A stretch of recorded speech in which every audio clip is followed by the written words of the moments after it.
You know, they're saying it takes a long time for it to happen. Well, there's a lot of long time things happening real quick lately these days. Ring of Fire is really popping off. We're seeing, I'm monitoring things. I mean, right now, Nemesis is coming through our system like the mother of all cue balls. And it's knocking everything. You know, just think about, you know, you see somebody who's really good at playing pool and they break the rack, you know, and balls going everywhere. Well, that's what's happening. And that's the reason why, you know, I believe we're going to see super bolide events, and then we're going to, you know, all it's going to take is one really good impact event, and that is the massive game changer.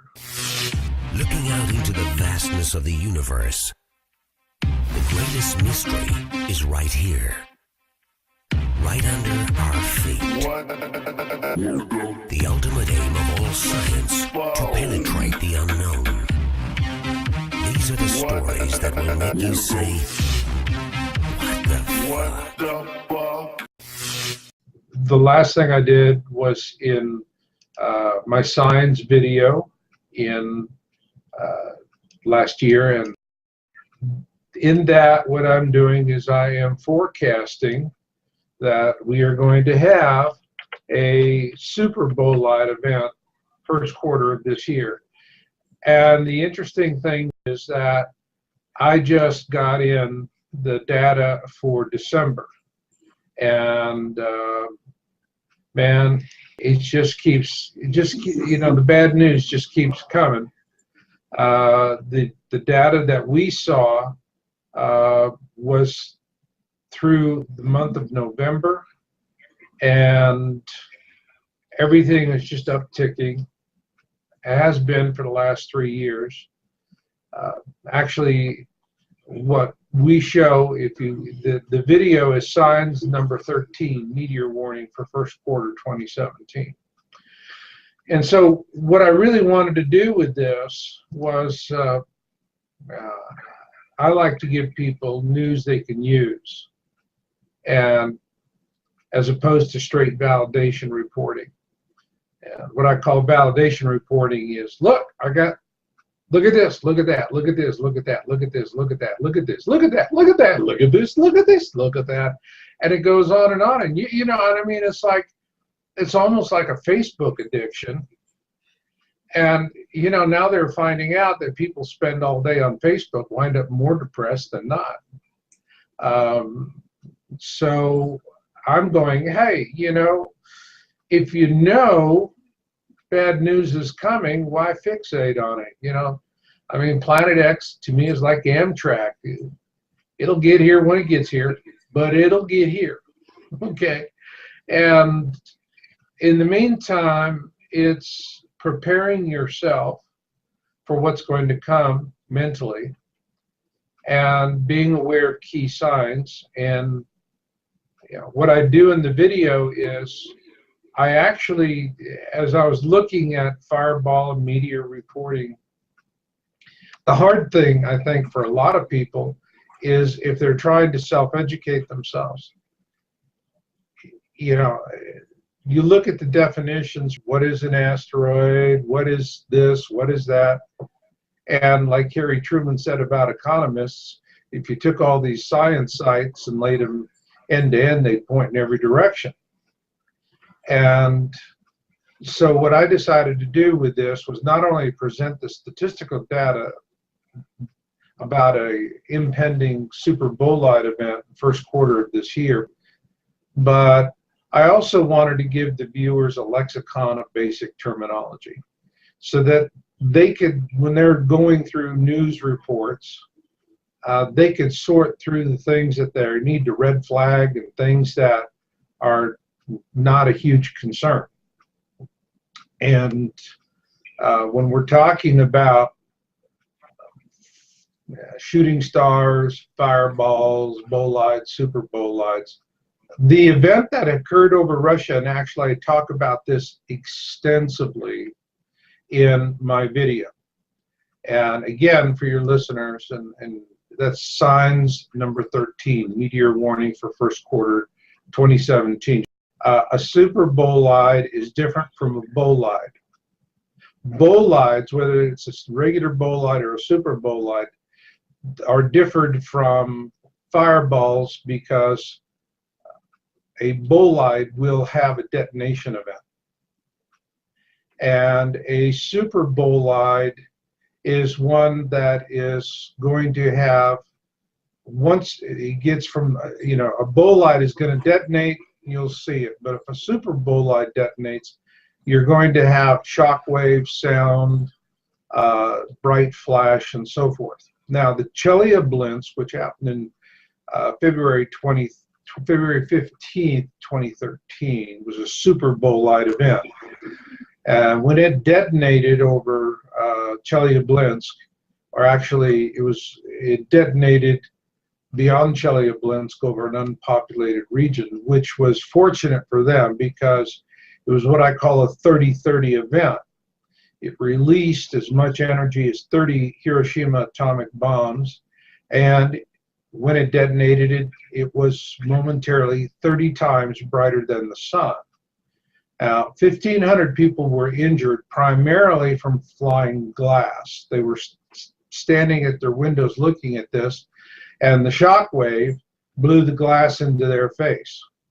But also a lot of people, because of the bright flash, had burns on their bodies and retinal burns.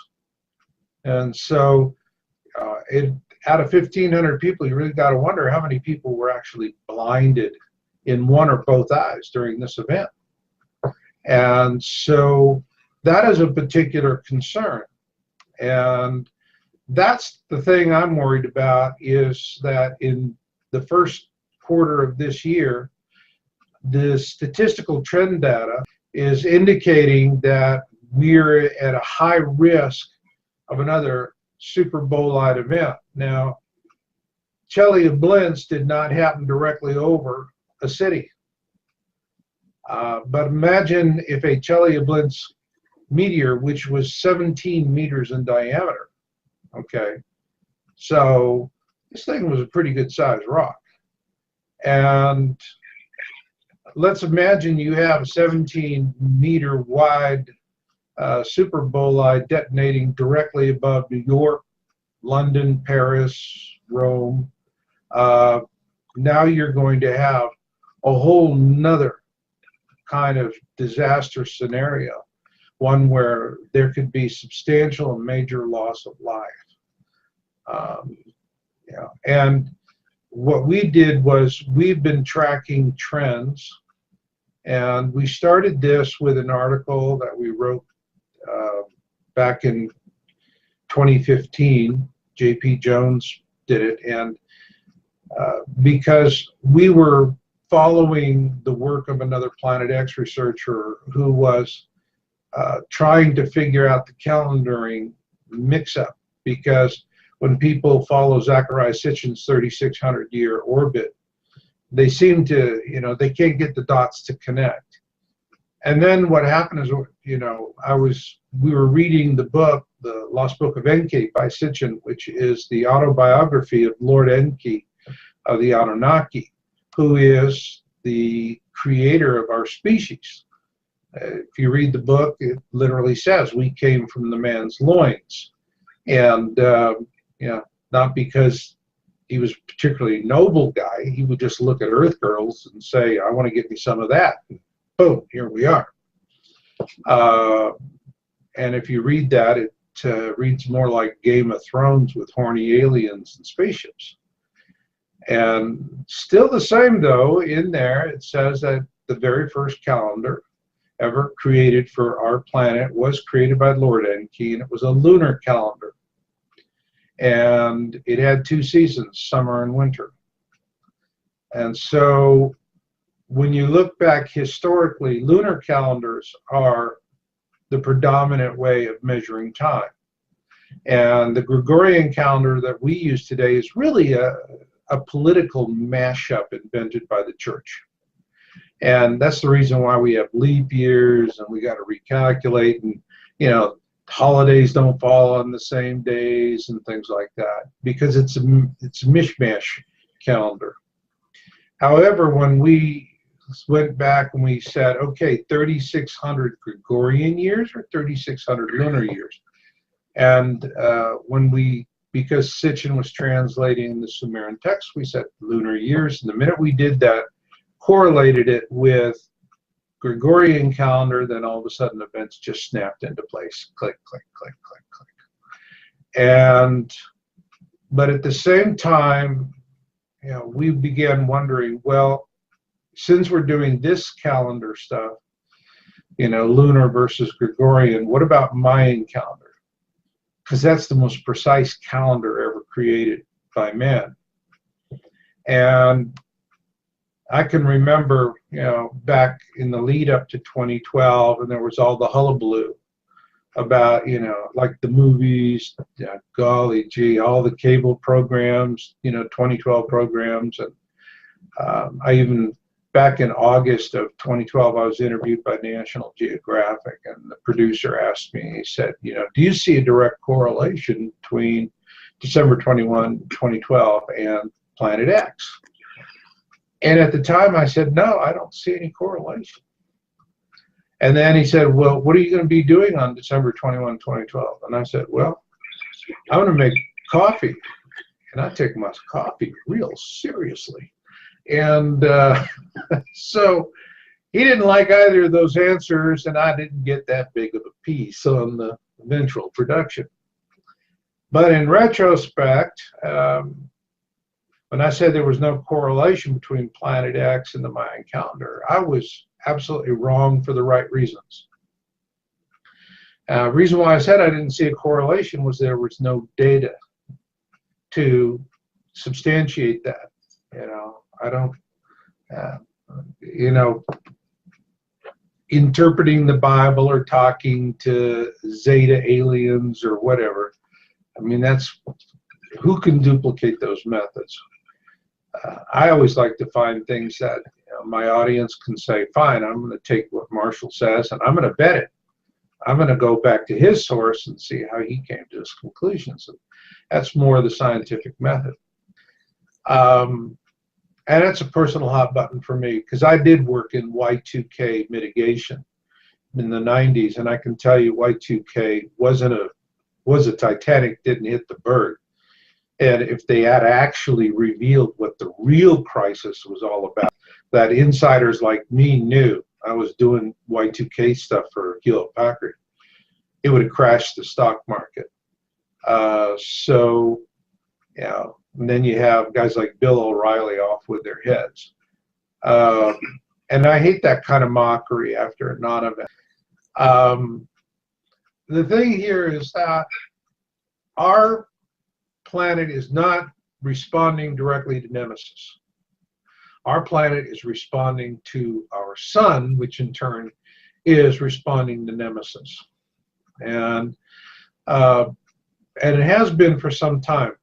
A big reason for geoengineering spraying, chemtrail spraying, is to create global dimming, which is one of the reasons why temperatures are cooling when we're supposed to have global warming, and we have weather chaos.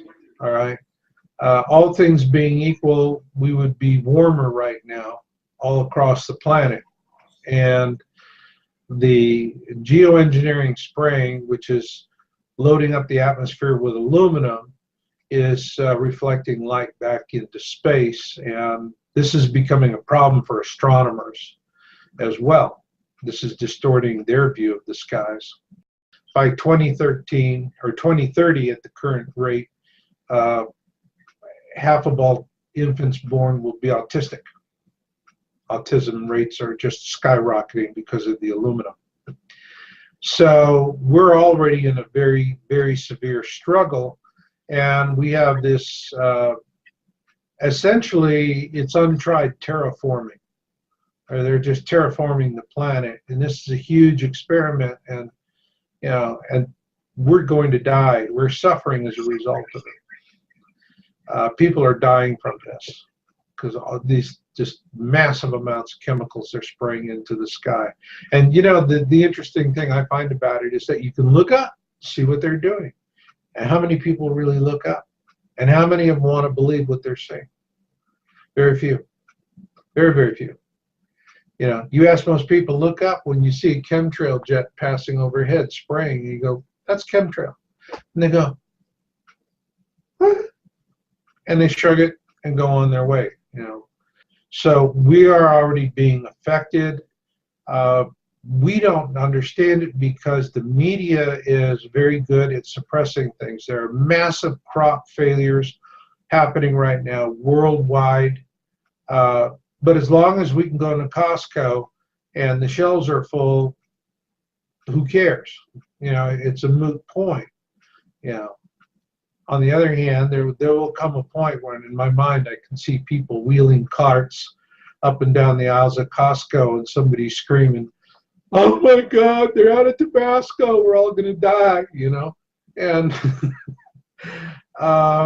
you know, by the time that happens, it's a little too late. And so, yeah, we're already feeling the effects. I believe that later this year, you know, the question being, and you're asking, when are we all going to see it? Well, I'm documenting this. We're already seeing, okay? You look at my Planet X system update number 4, and I post there where at the 3 o'clock position relative to the sun and the horizon, we have multiple sightings of PX objects in the same location and in different parts of the globe and at altitude from commercial jets. And I present all of that. And it's a 3-parter, and you know, that's the one part of that's the second part of that series, and it's the least popular. Yeah, I mean, people, you say, you know, when are you going to see it? They're not interested in seeing it. And I hear people all the time go, well, when am I going to see it with my own 2 eyes? And you know, I have been criticized for saying, you know, if you ask that question, you're stupid, you deserve to die. And people really, you know, they get incensed. You know, if you're doing that, and you say, when am I going to see it with my own 2 eyes? When you do see it, the first thing you're going to do is turn on Fox, CNN, MSNBC, or any of the corporatist media outlets, because you're not going to trust yourself to figure it out on your own. And their talking heads are going to tell you, it's just going to be an interesting celestial show. Don't worry about it. Stay calm. And people are going to go, okie dokie. I'm not going to do anything about it. And they're going to do that because that's what they want to hear. That's what they want to believe. When that happens, that is going to be your harbinger sign that this will be the last window of opportunity to get yourself into a survivable situation. That's it. That's your last harbinger. Now, when they come back with the same official talking heads and they go, well, you know, we've had all of these meteor and asteroid events and blah, blah this and blah, blah that. And we didn't really factor all that in or properly calculated, but we've updated our models, and our modeling tells us that, well, it's going to be a little bumpy, but it's nothing we can't get through if we just pull together and stay calm. When you hear that, then right after that is going to come the dying. Okay. So that's the window of event that you're looking for, is what kind of lies are we going to get on CNN and Fox and MSNBC? They're all going to lie to us blatantly. And they've got to do it. You know, he who has the gold makes the rules, golden rule. But, you know, what Ed Dames was saying is November, we see it. Now, when we see it, and if we're going to see this object as large as the moon in 2017, then my estimate of it is that this will be the phase when the Planet X system is passing overhead. You know, it's going to pass overhead and we're going to go underneath it. What that means is the pole shift is going to come about 11 months or so later when we come back around the sun. And by that time, you know, Nemesis is going to be approaching the ecliptic. And so 2017 is when what we're going to be experiencing will be impact events, steep increases in volcanism.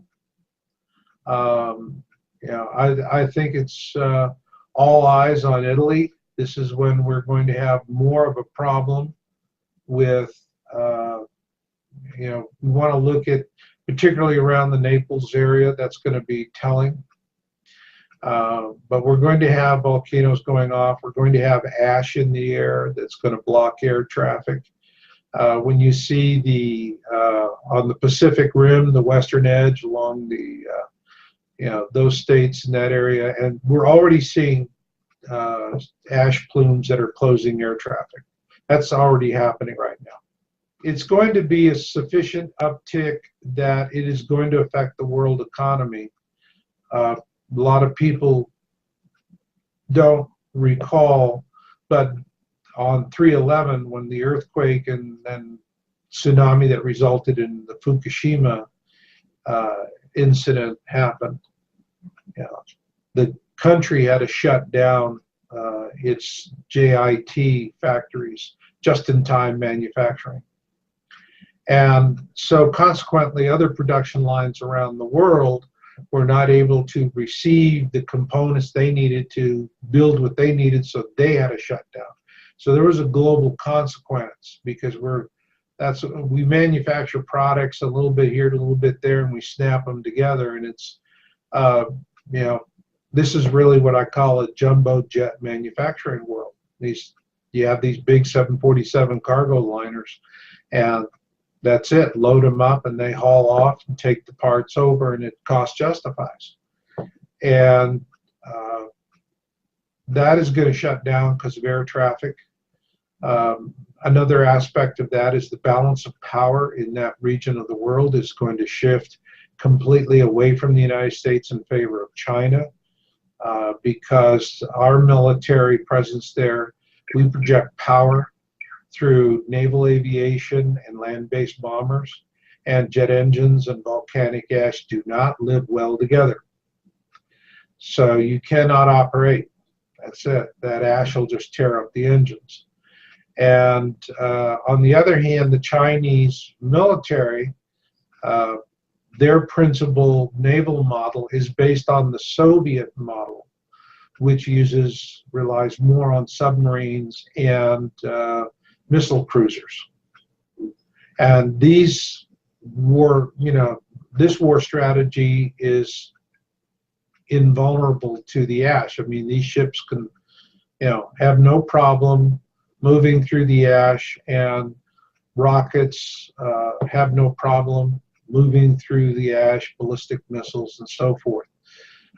So that'll ground us. And once we're no longer able to project power through the air, then that's it. China will just swoop in and control the region. That will have severe economic impacts for us here.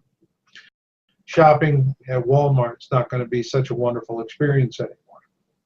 And so these are the consequences that we're looking coming ahead this year, that we're going to have all these signs, indicators, economic issues. Economic issues are in turn going to drive destabilizing political situations and wars. That's going to happen. But there will come a point where we begin having a sufficient number of collapses, and all it takes is one really good impact event, and that is the world changer. Now, in my book, Being in It for the Species, I go through in very precise detail of an impact event that occurs in the eastern Atlantic, and just short of the continental shelf going into Europe. And so this is a large impactor. It goes down to the subsea floor, and it hits in a place off the coast of Western Europe that has catastrophic events in a series of ways. That impactor, first it hits, and it happens to hit in an area where we have a nexus of subsea fiber optic cables. So that immediately shuts down a good part of global communications right there, just with that impact. But then the impact is going to send tsunamis in two directions. Now, behind it and in front of it, the one in front of it obviously going to be bigger. That's going to hit Northern Africa and Europe, and it'll be devastating. And you're going to have cities inland like Paris and London that are going to flood because, you know, the water is going to come back up the rivers.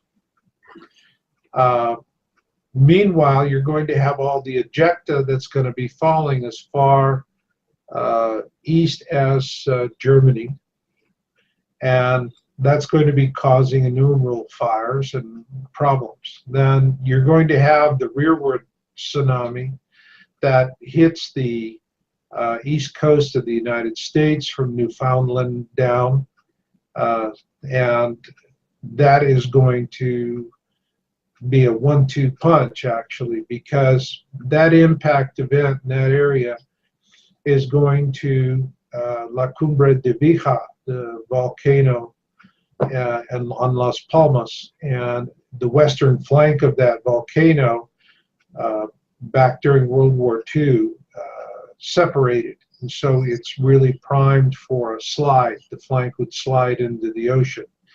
That would also create a massive tsunami event, and so the shock that would radiate out from the impact event would set that off. So in the United States, we would have a 1-2 punch. We'd have a tsunami coming in from the impact itself, and then about 8 hours later, we would have another tsunami, or even sooner, that would be coming in from the collapse of the west flank of that volcano. And the east coast, from, we're talking about from Newfoundland to all the way down to Miami, it just is hammered. And you know, there's going to be huge loss of life with that.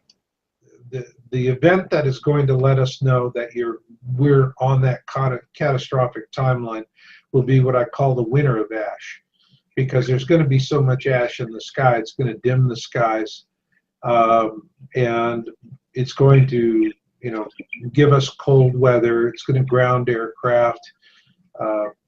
You know, wherever you're at in America, you'll get up in the morning and you go out and there'll be a thin film of volcanic ash on your car. And all of that's going to be coming over from the Pacific Rim. And we're going to have, you know, the thing about the Planet X system is it's pushing stuff in front of it as well as dragging stuff behind it.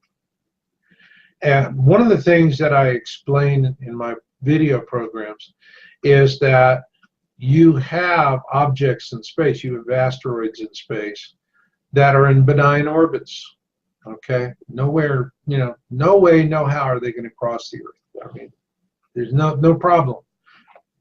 However, Nemesis is coming through our system like the mother of all cue balls.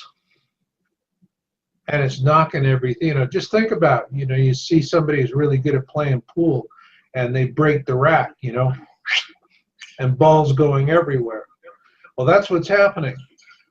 And that's the reason why, you know, I believe we're going to see super bolide events, and then we're going to, you know, all it's going to take is one really good impact event, and that is the massive game changer.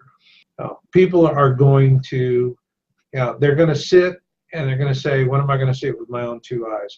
The right question, the smart question, the intelligent question is, when will I believe that what I am seeing with my own two eyes represents a clear and present danger?